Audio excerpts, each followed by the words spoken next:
Okay, so now that we have all of our sex offenders data collected, we want to put it into our map.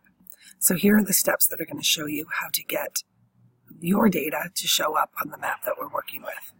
So the first thing we do is we take our data and we're going to file, download as a comma separated value. And we're going to download this data and then open it in Excel by double clicking. And this is actually showing you what it looks like in Excel. From here, I want you to file, save as, and you're going to save it into your documents, my documents, and into your Jessica's Law folder. And here, you're going to call it sex offenders, because that's what this data really is. And then we hit save. Okay? And it's going to give you a message about, do we want to keep the file in this format? And yes, we do. And then we're going to exit out of Excel, and when it asks you if you want to save, you can hit don't save, because we already have. So now we want to add this data to our map. So we go to the Add Data button, and we're going to go into our Jessica's Law folder to find the data that we just downloaded in order to add to our map. So we look in our Jessica's Law folder, and there's our sex offender data. So I'm going to click on it, and I'm going to add it, and it's going to put it in the table of contents, but we can't see it here yet because we have to use the tool that's needed in order for it to show up on the map. So we'll right mouse click and make sure we can actually see the data by opening up the table. So we can see this. We can see that our longitudes and our latitudes do not have decimal degrees in them, and that all of our longitudes are negative. Okay, here we go. So now we close the attribute table, and now we're going to map our data. So we right mouse click the layer, we choose Display XY Data.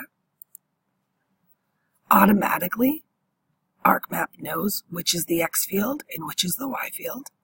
And here we have to actually give it a proper coordinate system so that it can be mapped, placed on the map accurately. So we're going to hit Edit. We're going to scroll to the top, and we're going to close the projected coordinate system, and we're going to open the geographic one.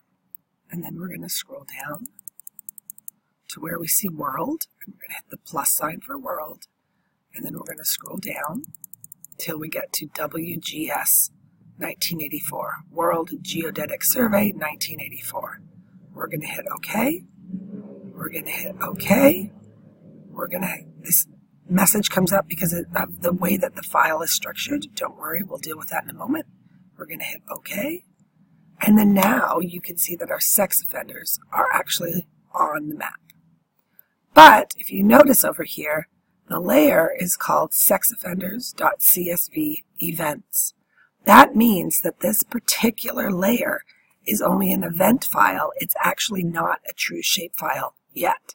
We are going to make it a shapefile right now by right mouse clicking, going down to Data, choosing Export Data, and then it's going to bring up the export wizard for us to use. And we're going to export this data, and as we export it, it will be converted into a proper shapefile that we can use. So again, we want to make sure that we're in our My Documents, Jessica's Law folder. It gives us a default name of export output, but we're not going to use that. We're going to call it what it is. They are sex offenders. And we're going to hit Save. And we're going to hit OK. And it's going to put those sex offenders, yes, on our map. And it actually puts it right on top of the original one here. So we don't need the events anymore. We're going to right mouse click, remove them. We're going to change our view, so list by drawing order. And if we want, here is where we can symbolize our sex offenders. If we wanted to show an issue, or we wanted to highlight them as being a problem, we could actually show that now. Okay, there's our sex offenders on the map. And at this point, you want to save your map.